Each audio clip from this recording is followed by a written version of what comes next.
Cast of dozens on the other side of the glass. There we got producer Justin. We have all the specialists. Hi, Christy. I see you waving over there. Appreciate you there. And of course, here to my left is the one and only Michael F. Florio. How's the wrist, man? Not great. It is immobilized. It makes typing and doing anything in life really more difficult because I'm right-handed. But I'm getting through it. How are you today? Good. I know you're feeling good today now. I'm feeling better because the Dodgers live to fight at least one more. Yeah, my weekday nights the last couple of days have been a little bit stressful. But apparently the Dodgers either scored no runs or all of the runs. So if they can get on the board on Thursday against the Giants, then maybe they have a pretty good shot. Who knows? But we will wait for that one. We got plenty to talk about, though, on the show today. We will dig into the rookie quarterback class. We'll give you some Week 6 sleepers, and we will go through every single game on the Thursday and Sunday slates. Of course, not Monday because we got a Monday show, so we'll do it when we get to Monday. But let's get started with some fantasy headlines, if you don't mind. We'll start in Kansas City, where Clyde Edwards-Helaire is going to be out a few weeks. He's got an MCL sprain. He suffered that in the game against the Buffalo Bills over the weekend. Darrell Williams is the next man up. I know he is a popular name off the waiver wire. Where do you have him ranked this week against the Washington football team? I have him ranked very highly. I have him ranked as the RB15, so not an RB1, but a high-end RB2. I'm starting him everywhere I have him, and he was someone that I was starting to stash even before Clyde Edwards-Helaire got hurt, so I do have him in a couple of leagues. I know this sounds wrong, Marcus, but I kind of feel like with one of the two top options away, all the work is going to go to the other guy. So I kind of feel a little bit better about Darrell Williams right now than I was when both were healthy. And I think a lesson to be learned here is that, like, instead of maybe, like that sixth wide receiver on the end of your bench, grab one of these backup running backs, because if the starter gets hurt, they are going to get a huge surplus in value and be a top waiver wire target. I feel like, it's I guess the best way to describe it is sort of a modified zero RB thing, but I feel like it's easier to sort of pull that off in season versus in the draft. I feel like if you're doing it in the draft, you really are kind of guessing a little bit, but you get a couple weeks into the season and you see how running backs are being used. I feel like it gives you a better shot at it, especially if somebody gets hurt then. Yeah, like I'm not running to the waiver wire to grab like Malcolm Brown, but like Darrell Williams is different because we know that if he's one injury away from being the lead back on a really good offense, like I know it's not a really good offense, but like Carlos Hyde is someone like that I've been stashing because he's one injury away from seeing 20 touches a week. So it's something that I am trying to do in more of my leagues, and I think listeners should as well. Man, the Carlos Hyde situation. I just don't. It's not against Carlos Hyde. I like him as a player, but there's just no reason that James Robinson shouldn't just be dominating the touches. Biggest player of the game. Let's not micromanage who's on the field. Let's get Carlos Hyde out there. I don't know. Maybe Urban thinks he's back in Columbus. Just gonna leave it at that. Over to San Francisco. Trey Lance has a left knee sprain. He will be reevaluated later this week. Now, look, the Niners are on a bye this week. Lance was not particularly great on Sunday against the Cardinals. There's a very good chance Jimmy Garoppolo could be back soon, and if he is, maybe he takes back that starting job. So does this mean that for the time being, is Trey Lance off the fantasy radar?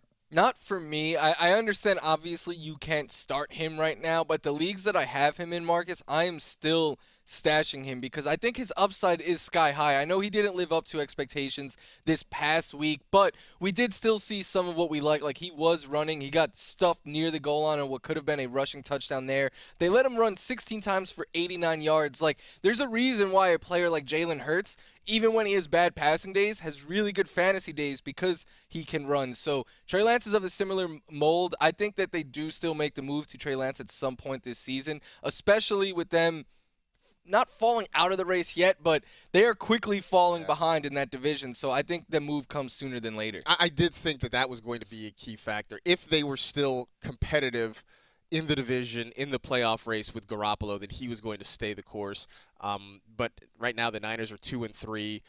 They're still dealing with a lot of injuries, and they've got two teams in the division with Arizona and the Rams that are looking to put some distance between themselves and everybody else. So that could very well make it easy to go back to Trey Lance at some point in the future. Speaking of the Cardinals, Max Williams is on injured reserve, expected to miss the rest of the season. I mean, not a ton to say here. We were always looking for tight ends. Max Williams had a couple of nice weeks. I mean, I don't know. Do we go next man up with the Cardinals tight ends? I don't even know who it is. To be honest with you. Yeah, I'm not going next man up here. Max Williams was a nice surprise. He was getting more usage than we anticipated, but this is still a team that runs a lot of 4 wide receiver sets with 4 pretty talented receivers. I don't think they're going to start using their second string tight end now all of a sudden over like A.J. Green or Rondale Moore. Yeah, that's what I think. I feel like it's Rondale Moore that probably gets a big boost from this. Maybe we see some more targets for Chase Edmonds out of the backfield. Yeah. By the way, the answer is Demetrius Harris. I am not trying to get Demetrius Harris into my starting lineup. So there it is. This is the first week that we have bye weeks this season. So we're into the byes now. That means fewer games. That means 13 games this week. Actually, 15 games. Or 14. I can do math. 14 games this week instead of 16. So the teams on bye are the Falcons, the Saints, the Jets, and the 49ers. Here are some of the notable players that are off. At quarterback, you're missing Jameis Winston and Matt Ryan, for anybody who was starting either of those guys. Running back, though, a little bit more serious, where you got Alvin Kamara off, Cordero Patterson, who is currently the RB3, is off. Mike Davis is out this week. At wide receiver, Calvin Ridley, Corey Davis, Deebo Samuel, all unavailable. Your tight ends, Kyle Pitts, George Kittle, who is currently on injured reserve. So he probably wasn't playing anyway, but he is also going to be off this week. So as you're looking around at that and you're looking at potential replacements, any position, who is maybe the best potential bye week replacement this week? I do like that we threw Corey Davis on there just to be like, hey, the Jets Jets are off. Yeah. It was a lot of Saints and Falcons on that board. But I was looking at the players that are on bye, and I think the position that gets hit the hardest this week is tight end, with Kyle Pitts and George Kittle being – I know Kittle's on IR, but those are like 2 must-start guys being taken away from us. So I think Zach Ertz is actually a good waiver wire replacement. I looked yesterday, and he was only rostered in 20% of NFL.com leagues. That feels pretty low to me. And Dallas Goedert is now on the IR due to COVID, so it doesn't look like he's going to be playing this week. Ertz's volume has been going up the last 3 weeks. He's actually been getting more usage than Goddard with them both on the field. So now I think he could be a guy who sees like 8+ targets this week against a Bucs defense that I know seems scary, but they have struggled against the pass, especially against tight ends. So I like Zach Ertz. I do like that Zach Ertz pick, too. I think especially with Goddard, as you mentioned, probably not playing on Thursday night. I think he slides in there and gets some work. I am going to triple down on Laviska Shenault. I'm back. Look, early in the season, it wasn't working out. Then he had the game after DJ Chark gets hurt where he has 6 catches, I think, for 99 yards. And it looks like things are going to turn around for him. And then last week, he gets 3 targets. The one that he does catch, he actually turns into a really nice 58-yard catch and run. But we're all still scratching our heads at how it is that Laviska Shenault only got 3 targets in that game. Hopefully the people scratching their heads the hardest are the coaching staff in Jacksonville. And they look around and they say, we've got to get the ball in this guy's hands a little bit more. It just feels like there's an overcorrection coming this week, especially against the Dolphins defense that has not been particularly good this year. They've been surprisingly bad. So I feel Especially like against the pass. Yeah, especially against the pass. So I think this is a week that Shenault gets back in, gets the ball in his hands, and is productive. So this is it. Like, I don't know if it doesn't happen this week. I don't know. I don't know how I'm going to feel. I don't know if I'm completely out or whatever, but it's got to happen this week. I feel your pain because I was a huge Marvin Jones supporter coming into this season, and like it's not Shenault or Marvin Jones that are they're struggling, but it's not like they are not playing well. It's like, why are we not getting these guys the ball more? I mean, they had 8 targets combined. Dan Arnold and Agnew had 8 targets each. I mean, at some point you got to be like, hey, these are our 2 best weapons. We don't care if the defense, who they're throwing at them. We have to give our guys a chance to win as well. So hopefully there's an overcorrection and it leads to a lot of volume this week. I mean, when you have a chance to load up a journeyman tight end and a punt return specialist with targets, I mean, you just got to take it. You know, it's just all it is to it. All right, let's take a break. We'll come back and we'll ask some big questions for Week 6, including, were we too high on some of these rookie quarterbacks? Stay tuned for that on the NFL Fantasy Football Show.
for Don't Mess This Up, presented by Snickers. We got our big questions for Week 6 that hopefully will help you not mess up your lineups.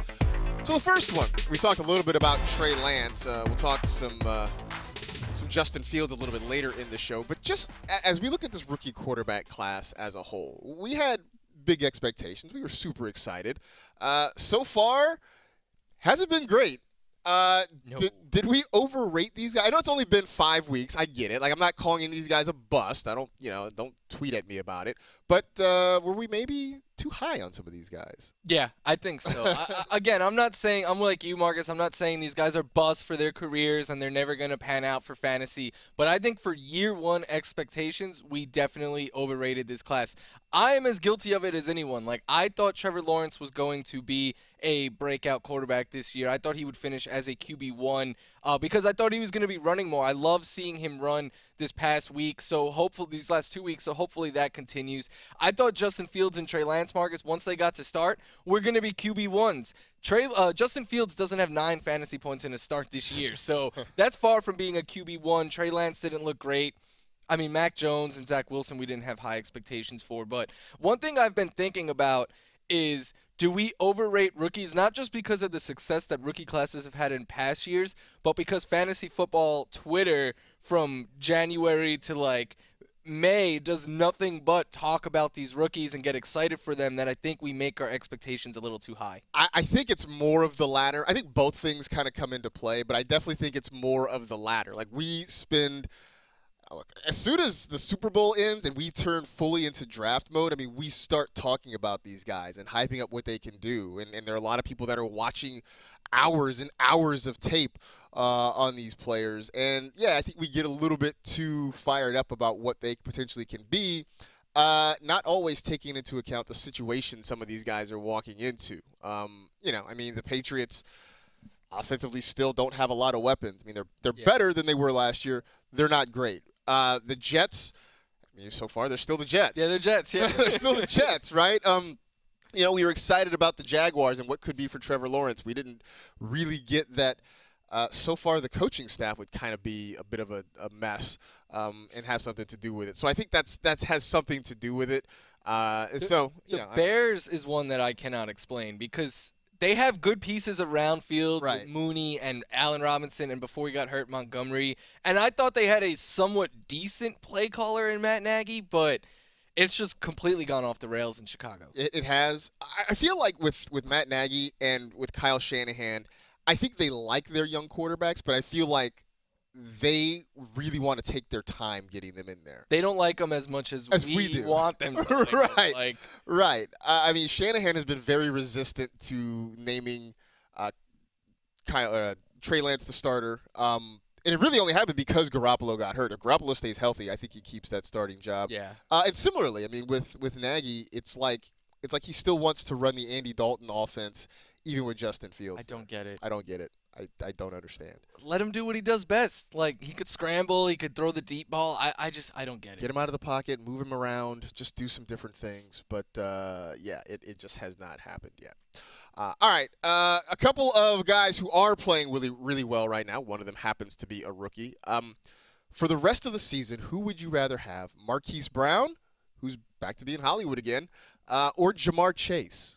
I would rather Jamar Chase, but this was a really tough question. I think if we were to do, like, rankings now, like, take away what we did coming into the year, but if we were, like, rest of season rankings, I think you could make a case that both of these guys are a wide receiver 1. That's how good they have played. And there's been a lot of other receivers who have struggled or lost their quarterback, like DK Metcalf, which I think maybe you'd put these guys ahead of now. But the reason I like Jamar Chase is just because Marquise Brown is going to have Rashad Bateman coming back, and I think that's another a little bit of competition for targets there. I don't think he's going to overtake Brown as the wide receiver 1, but Jamar Chase is already thriving with Higgins and Boyd there. But I think these two are really close, and they're both players that I would be very happy to have on my roster right now. Yeah, I mean, I look at it like I think Chase has a handful, or rather, Brown has a handful more catches.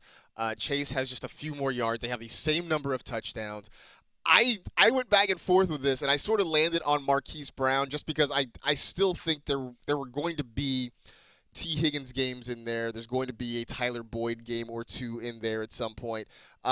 for me, the Ravens' passing game, at least as of the moment, is pretty much Marquise Brown and Mark Andrews. And maybe we do see some Rashad Bateman in there, but it just seems like it's a pretty narrow funnel of where the football is going there in Baltimore. And I think there are more options in Cincy. Big surprise. Lamar Jackson can actually pass the Hey! ball. Much to everyone on Twitter. Like, there's a group of people there who like still like to knock Lamar. Like, he's awesome. Like, let's just give the guy his due. Lamar Jackson on football Twitter is like, it's like candy corn, right? I shouldn't say that because I actually like Lamar Jackson, and candy corn is the most overrated candy. It is an insult to both candy and corn. Remember that. But people have sort of like they have drawn their lines about how they feel about Lamar Jackson. And I don't know if anybody's really budging at any point. But he's good. He had maybe the greatest passing game ever. Like, he's the only player in the history of the NFL to have over 85% completion percentage in a game with 400 yards and 4 touchdowns. But he can't throw. But he can't throw the football. It's that bad for a running back. Speaking of running backs, Mike Davis, Miles Sanders, Josh Jacobs all have sort of underperformed this year. Of those 3 guys, which one, if any, do you still believe in? Is none an option? Sure. Because no, if I had to pick one, these are all 3 players, too, that I was fading coming into the year. So luckily, I don't have any of them on my rosters. But if I had to go out and get one, it would be Josh Jacobs. Like, Miles Sanders' touches are going down big time. And, yeah, you could be encouraged that they threw the ball to him 5 times last week. He caught all 5 of them for 6 yards. That is not good.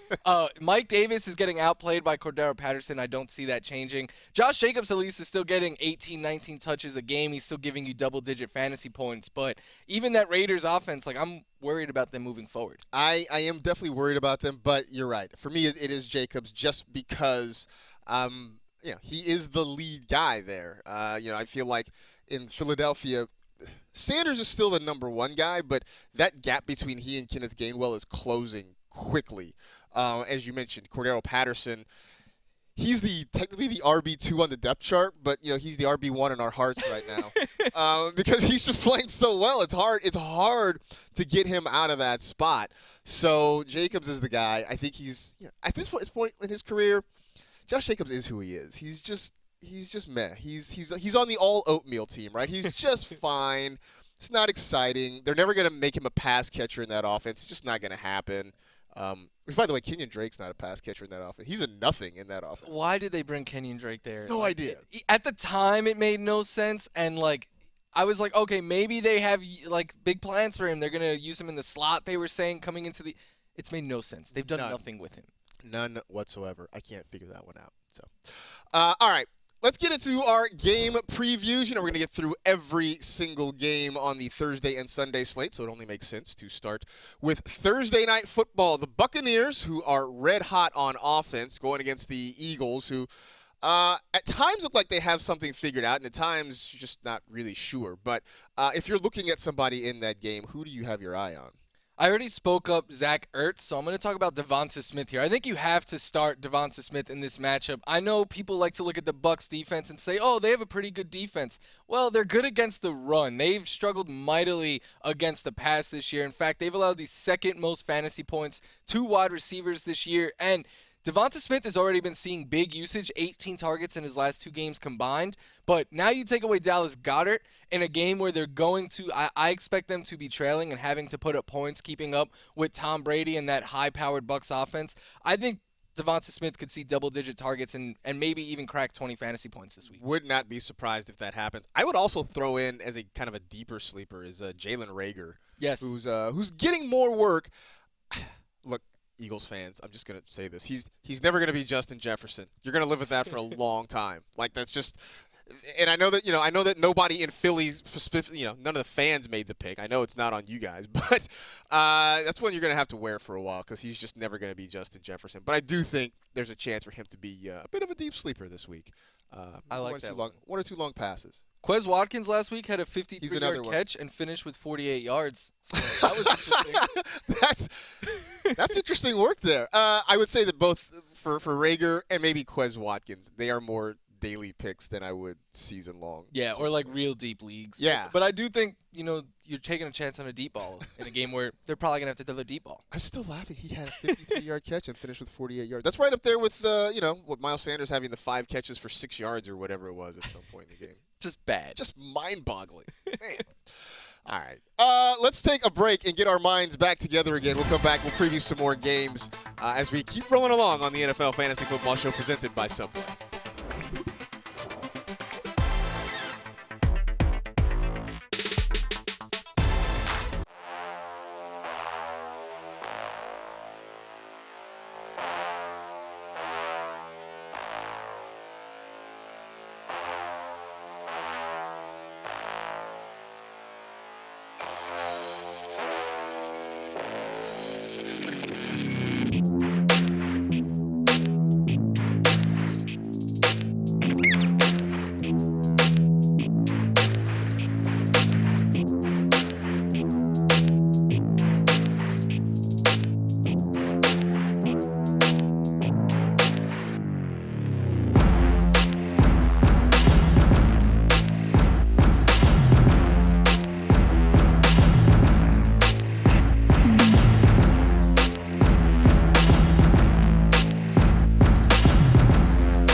That's the part of the show where I talk about TikTok. In case none of you... Oh, there's a coffee cup here, by the way. I should probably clean that up. Anyway, I'm going to talk about TikTok right now.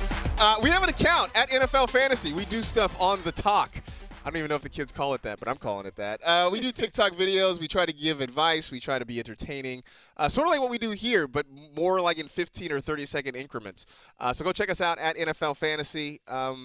How are you on your quest to get? I know that somebody tried to extort you for your yeah. name on It's TikTok. it's still a work in progress. It hasn't gone as well as I had hoped, but I know you're on TikTok, Marcus, and I am. You're going viral. A couple times, man. Shout out to Matt Frederick, who I use some of his fantasy nuggets that he emails to us here at the network, and I made a TikTok out of one, and it went very well. And people argue with me that I was like pushing an agenda. And I'm like, I'm just quoting facts, man. Like, all I said was that Cordero Patterson has more 3-touchdown games receiving than Julio Jones, and people are trying to make it out like I'm not saying Julio Jones is bad, people. Can't argue with facts. It's just a fact. I'm not trying to tell you that Julio Jones is a bad player. I know he's Cordero Patterson is just better. That's all there is to it, yes. Mark it down. We're going to get tweets about that. Anyway, let's keep going with our game previews. The Chargers at the Ravens, which at least on paper seems like the game of the week this week. That's going to be a whole lot of fun. Look, there's a whole lot of guys that you are starting, whether it's, Herbert, Allen, Mike Williams, Eckler, you're starting them. You're starting Lamar Jackson. You're starting, Marquise Brown, Mark Andrews on the other side. You're starting those guys. But I will tell you that a sleeper this week is Jared Cook. And I went back and looked at the Ravens numbers against tight ends. They're not great. I sort of excused it because the first 3 or 4 weeks, week 1 they faced Darren Waller. Week 2 they had Travis Kelce. Week 3, they actually shut down T.J. Hawkinson. Week 4 was Noah Fant. So I'm like, okay, they faced a really tough run of tight ends. But then they gave up like 50 yards to Mo Alley Cox. And I'm like, That's a little bit different. So, I feel like Jared Cook has some sleeper potential. It seems like at least once or twice a game, Justin Herbert finds him on a couple of big plays, which, if you're streaming a tight end, that's all you need. One or two big plays, maybe one that ends in the end zone. I keep saying it, man. Jared Cook, man, he's like the end piece of bread on the loaf. Like, nobody really wants him, but if you figure out what to do with it, it ends up being pretty good. So. They like to get their tight ends involved in the red zone as well. I've actually been talking of Donald Parham as like a deeper league guy as well. But I like both of those guys as deep tight end sleepers. And you were saying the Ravens schedule. I mean, there's like 6 good tight ends in the league. It's like all of them. Yeah, that's a rough schedule to get started. Absolutely. All right, so Cardinals and Browns, which again has another game that has the potential to be really fun this week. Who are you paying attention to? This is another game a lot like the last one, Marcus, where you know the guys that you're starting. Like, you're starting Kyler Murray and Nick Chubb and Kareem Hunt and all of those guys. So I wanted to go a little bit deeper. I think Rondale Moore is a sleeper in this game. I know Rondale Moore had, after we got excited for him, he had a couple of down games. People started throwing him back on the waiver wire. But when I was rewatching this game this week, Marcus, he's the one who jumped out of the screen of all the Cardinals players for me. Like, the way they were using him, yeah, he had that beautiful like toe tap catch on the sideline, but what I really like is the way they were using him. They were moving him all around the field. They used him in the backfield at times. They ran the option with him and Kyler Murray. They were using him in the red zone. I know he only had 6 targets this past week, which is pretty good for a Cardinals wide receiver right now. They usually get around 5 or 6 unless your name is DeAndre Hopkins. But he is doing more with it. I think as the season progresses, too, he could carve out a larger role and maybe steal some work away from, like, A.J. Green and those other guys there. They have a lot of designed plays for him right now. They just want to get the ball in his hands and let him be athletic. If they can get him out in space, if they can get him, on an end around or a jet sweep, something like that, they're going to get him the ball. And that is, I think, very encouraging about what he can be. The Chiefs at the Washington football team this week. I'd just say start everybody because neither defense is very good. I mean, the Chiefs have been surprisingly awful. The Washington defense even more surprisingly awful so far this year. So you can start everybody, but specifically, this is a week I think you can stream Taylor Heineke, and he's become a pretty decent streamer this year. I mean, when the matchup is right, he's giving you 20 points, which I think is sort of all you can ask for out of a guy like that.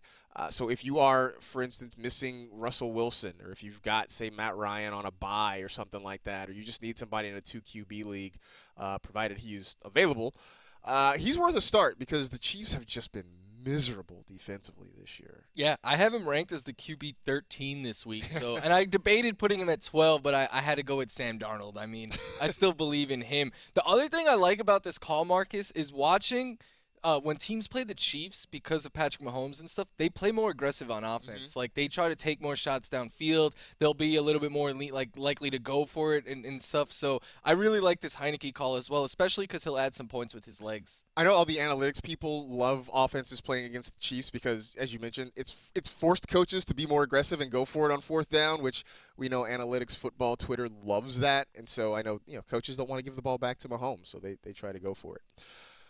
Vikings at the Panthers. You mentioned Sam Darnold. I think this is hopefully a bounce-back week for him. I watched last week, and they struggled protecting him against the Eagles, and maybe that was some of the issue. But outside of Sam Darnold, who should we be keeping an eye on? I'm saying beware Adam Thielen, and I know I've been the low guy on Adam Thielen all year. I just thought he was too touchdown dependent, and eventually touchdown regression is going to come, and I just didn't want him on my rosters when it did. And the last couple of weeks are proof of why. Like, in the last 2 games, he did not catch a touchdown. He has fewer than 8 fantasy points in each. I hate that he only had 3 targets this past game. And then the Panthers on the year have been stingy against receivers. They've allowed the 6th fewest fantasy points. They're giving up just 128 yards per game and just 5 touchdowns to the position. So I think this is a game where if you have Adam Thielen because of the buys and stuff, you probably still have to start him. But I don't feel great about him, and I have him ranked as a wide receiver 3 this week outside of the top 24. He had 92 yards on 9 catches in week 1, had the 2 touchdowns against the Bengals. He hasn't had more than 50 yards in a game since then. It's not good. Not good. And so you really are relying on the touchdowns. And I know that, after those first few weeks, everybody's like, touchdown regression is not going to happen. I'm like, it's been 3 weeks, 4 weeks, whatever. That only to me made me think like it's gonna come eventually, and it's gonna get really ugly when it does. Yeah, I mean, if he doesn't score a touchdown this week, it'll be 3 straight weeks. If he's not putting up yards, I'm looking at the schedule, right? The Panthers this week, then they're on a bye. The Cowboys, who have been pretty good defensively. The Ravens, the Chargers, the Packers, the Niners.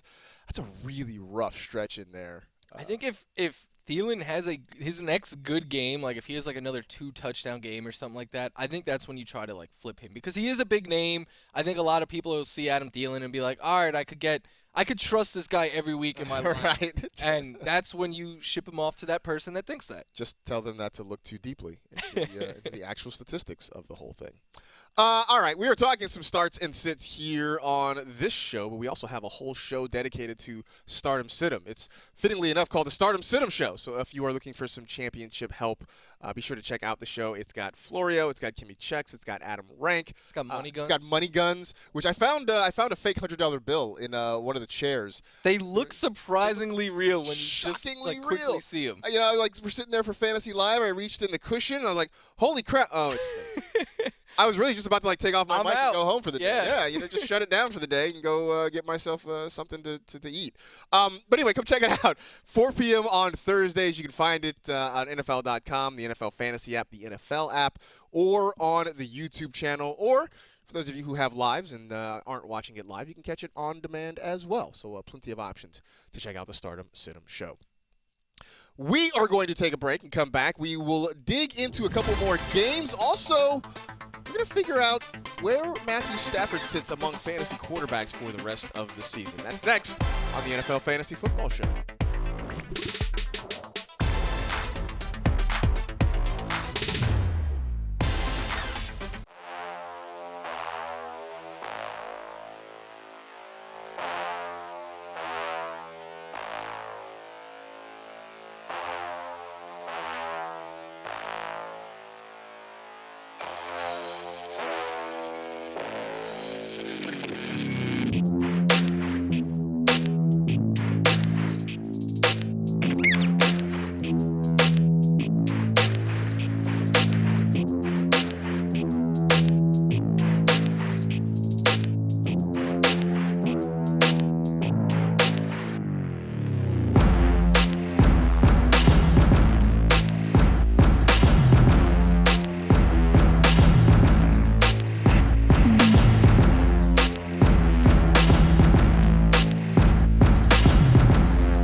It's time for Best of the Pack, presented by Panini Trading Cards. Got a couple of cards here from Panini.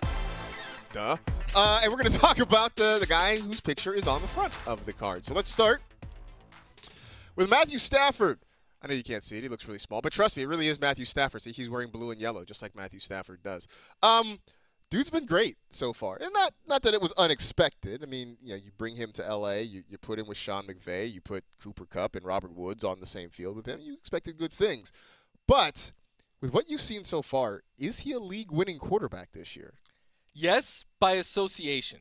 Okay. He is the QB8 on the year, and I don't think he is a top 5 fantasy quarterback. I think he's top 10, which obviously can win you leagues. But I think he's elevating everyone on the Rams offense. Like, Cooper Kupp is the wide receiver 1 or might be the wide receiver 2 now, but Cooper Kupp's been awesome. Robert Woods looked great last week. Tyler Higbee is one of the few startable weekly tight ends out there, and Darrell Henderson is getting the job done.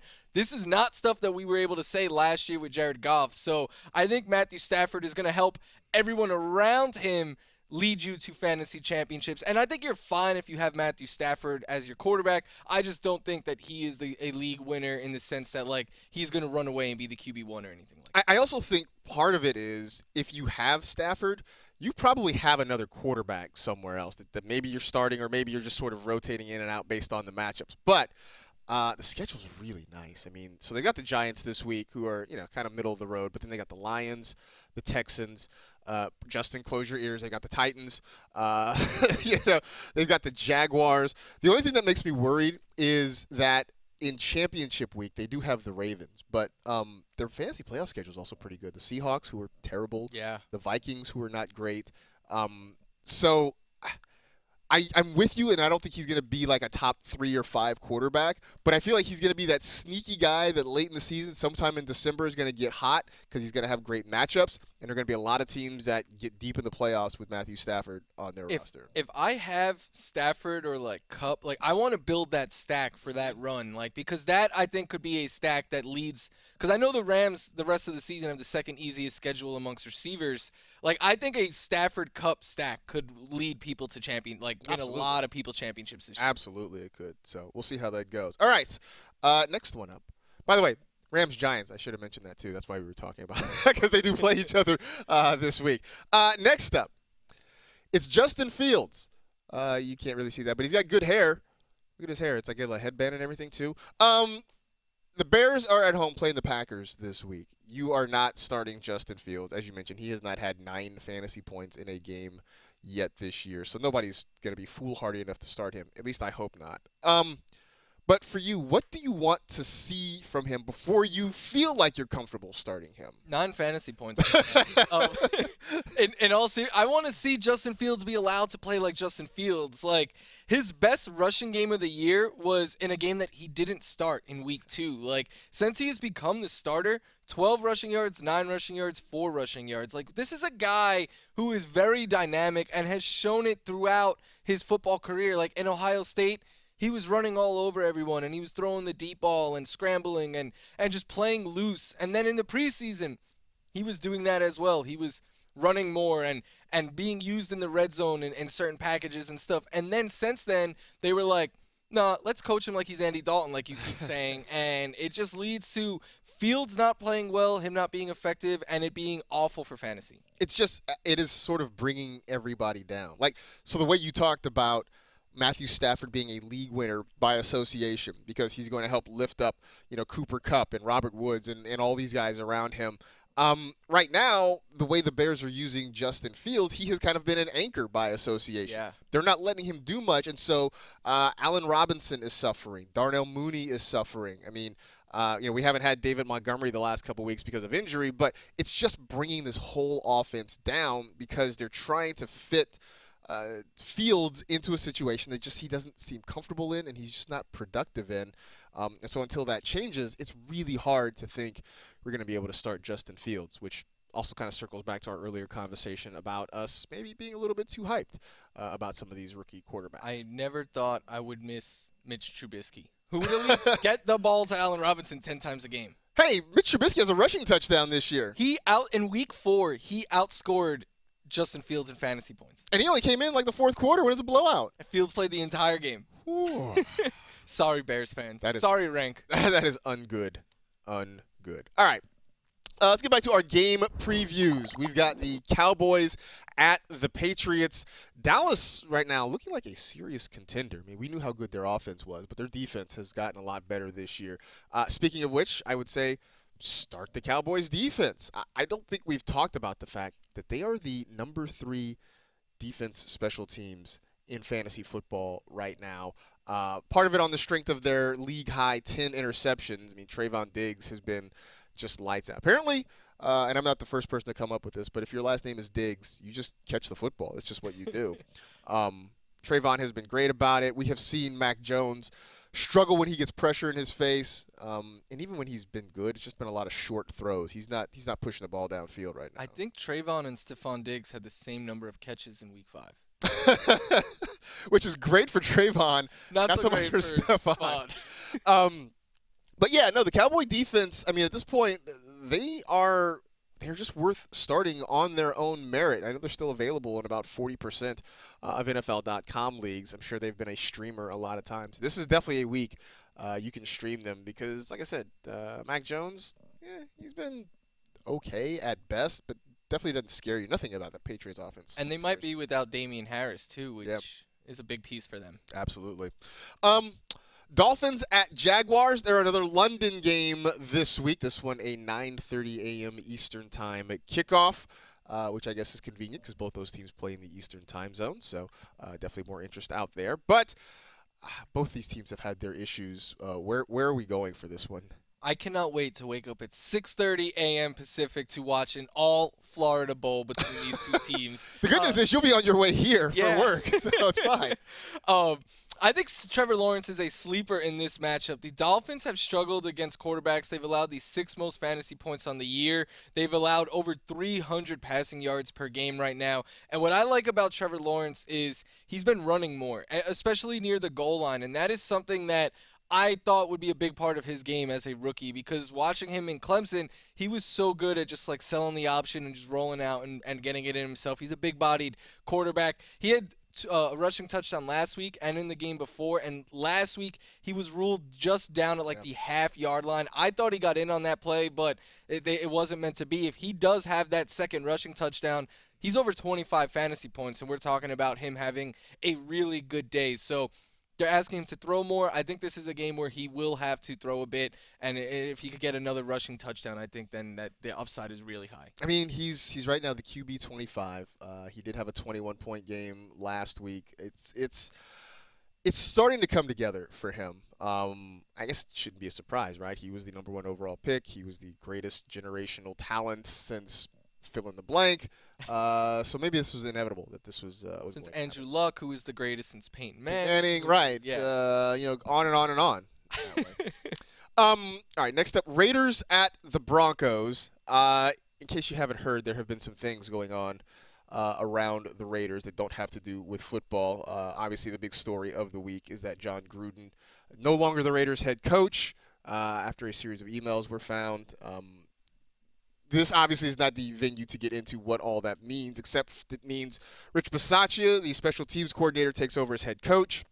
The coordinators remain the same, offensive and defensive. So theoretically, that means not much changes with what the Raiders do schematically, which is sort of what we care about for fantasy football.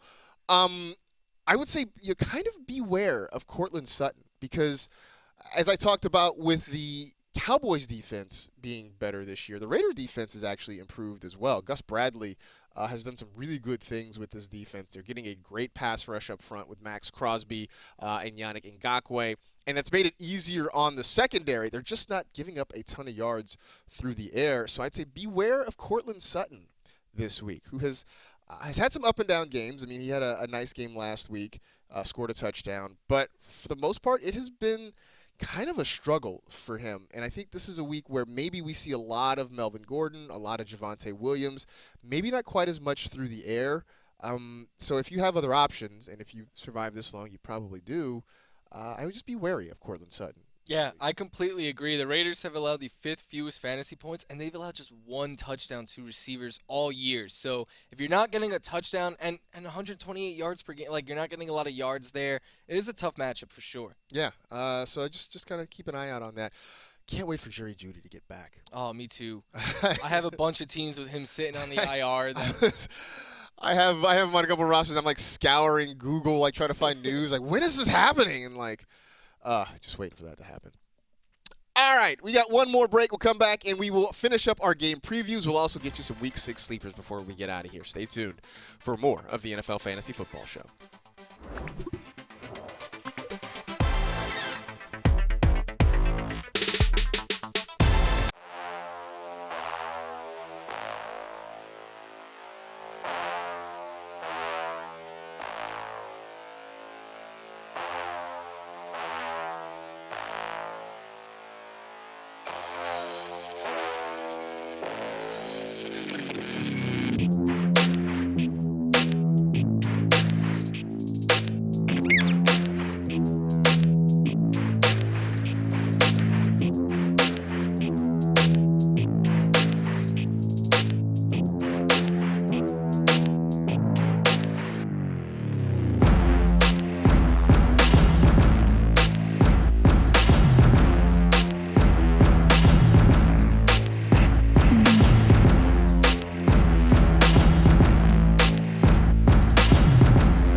Got some more game previews for you here as we get ready to wrap up this show. Texans at the Colts.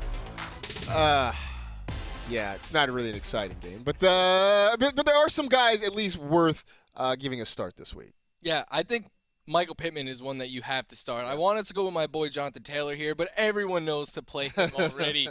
What I like about Pittman is the volume has been pretty consistent. The last 4 games, he has 12, 12, 8, and 7 targets, and he's been really breaking out as of late. Like, in each of those 4 games, he has either anywhere from 11.9 to over 20 fantasy points. He only has 1 touchdown still. He caught it last week, but the catches and the yards have been sustainable, and I think he will catch more touchdowns.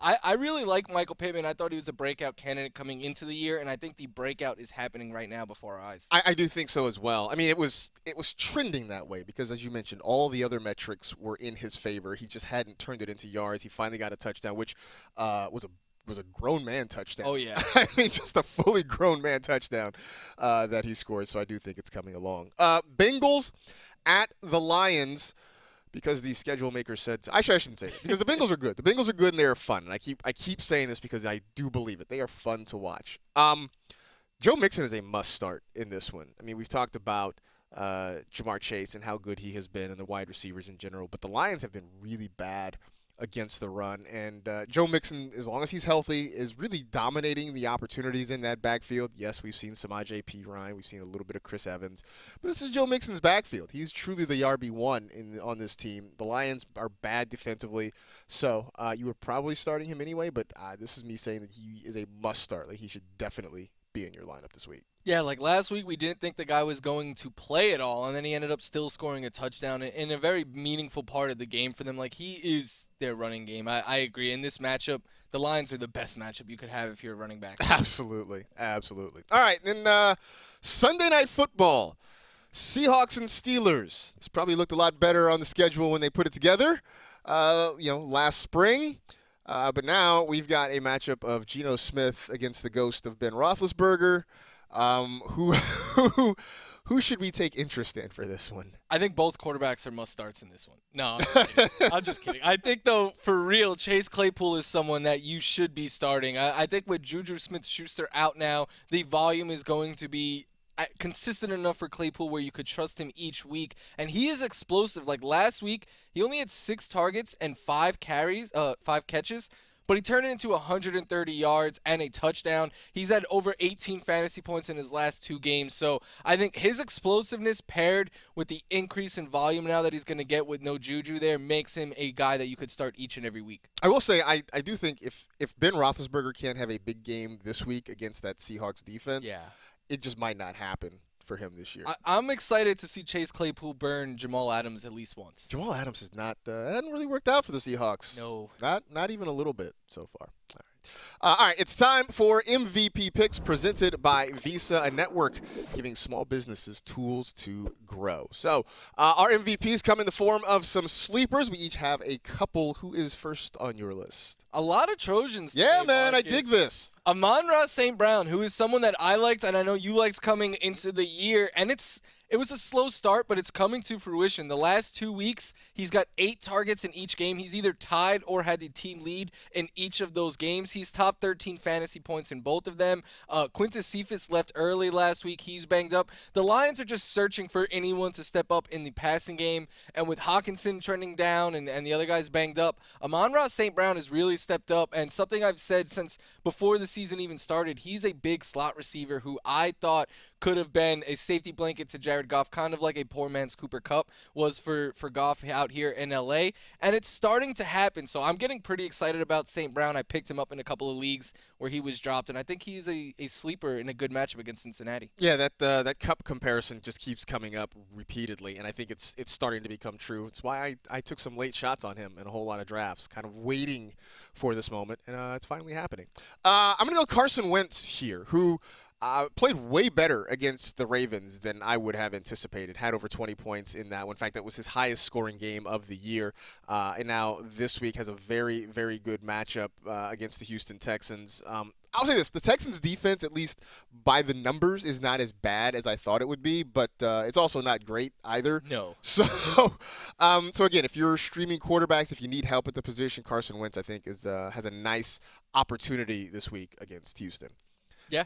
Yeah. Next. I felt bad for him watching him watch the missed field goal at the end of regulation. I felt bad.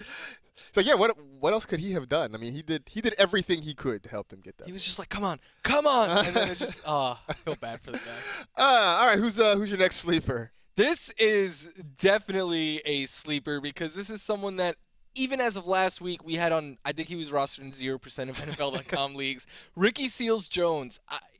I know it's kind of gross, but tight end is gross, and it's even grosser with teams on bye this week taking away a couple of must-start options, and then Dallas Goedert being absent from us right now. So I think if you are desperate for a tight end, and many people are, Seals-Jones is a name for you. 8 targets last week, was tied for the second most on the team. He played almost 100% of the snaps. Logan Thomas is on the IR right now, and with him out, Seals-Jones is stepping up and is their number 1 tight end. And I think this is going to be a game, Marcus, where against the Chiefs, they're going to have to throw a good amount. We just saw Dawson Knox burn the Chiefs last week, so I think Ricky Seals-Jones is a sleeper tight end this week. He is currently rostered in 0.6% of NFL.com leagues. So I'm going to go out on a limb and say there's a very good chance he is available in your league if you need tight end help. As somebody who lost Max Williams in a very deep league, I fall into that category. My last sleeper is Evan Ingram, if we're going to stay on tight ends. And I know it's hard for people to kind of get behind the idea of Evan Ingram nowadays. It has not been particularly great. But the last few weeks, he's seen quite a bit of targets. He's had, I believe, 16 targets over the last 3 games. Actually has it's not quite a career high catch rate, but it's pretty close. So he's actually trying to do things with them. And with so many injuries, that was been the big knock on him, right? That he had hands of stone the last couple of years. So with all the injuries in New York, right? Kenny Golladay with that hyperextended knee. Still waiting to see what's going to happen with Sterling Shepard and Darius Slayton. Even Tony's a little banged up, right? A little bit banged up. He's got, a foot injury, I believe. Hopefully he doesn't try to punch anybody else next week. We know Saquon's going to be out. Basically what I'm saying is the Giants need to go somewhere with the football. And that very well could be Evan Ingram. The matchup isn't necessarily great against the Rams, but I just think the volume is going to be there potentially for him. So I've got him kind of as a sleeper this week. I like it. I have him as a top 15 tight end. He might not forget being the Giants' tight end 1 this week. He might be their wide receiver 1. And Mike Glennon's not going to be throwing. If it is Mike Glennon, he's not going to be airing the ball out. He's going to be taking those short shots to Evan Ingram. Yeah, so we'll see how that goes. By the way, this is just coming across Twitter as we're sitting here recording this. Christian McCaffrey is at practice today, though Matt Rule says he's going to be limited, but they are hopeful that he can play against the Vikings this week. I ranked him this week expecting him to play. I mean, he almost suited up last week. I think this week is the week that they're going to be like, all right, we're going to let you get back out there. Yeah, I mean, I put him in some lineups last week and then had to make the last-minute change to pull him out. I'm doing the same thing. I've got him in the lineup right now, and we'll follow this along. And then if I have to make a change on Sunday, then so be it. Before we go, I mentioned this on Monday, but it is now official. Congratulations to producer Hytham, his wife Kayla, their son Hendrix, because there's a new addition to the family. It is Beckham Garrity Kalani, came to this world at 8 pounds, 3 ounces, so already a big kid. But congratulations, Hytham and Kayla and everybody there. Enjoy it. Enjoy being on Team No Sleep. I know I've texted with Hytham a couple times, and he's like, yeah, sleeping like crap. But everybody is healthy and safe, so we're happy for it. And hopefully we'll see you back sometime soon. And if you're back. If I ever need baby names, Hytham's got to go to, man. Yeah. Hendrix and Beckham, it's pretty legit. So no doubt about that. Before we get out of here, a couple other things, a little bit of housekeeping. I mentioned we talked sleepers. If you want more sleepers, you can check out my sleepers column every Wednesday on NFL.com. It's at NFL.com/sleepers, fittingly enough. And then Sunday Fantasy Game Day. It's it's me, it's Kimmy, it's Frank, it's all of us. No money guns, but no money guns. We do answer all your questions up until kickoff. We're telling you who to start, who we think is going to go off, who we would get out of our lineups. Basically everything you need to know to cram into your lineups right before the kickoff. It really is. It is like a cram session right before a big exam. Just come and get your last minute notes. You can write them on your hand and nobody's ever going to know. It doesn't even really matter. So, all right, there you go. That is it. We are done. We appreciate you hanging out with the NFL Fantasy Football Show presented by Subway. You know the drill. Tell two friends to tell two friends. Rate, review, and remember, why is it necessary to nail down coffin lids? Be safe. Take care of yourselves. Get vaccinated. Enjoy Week 6, and we will see you next week.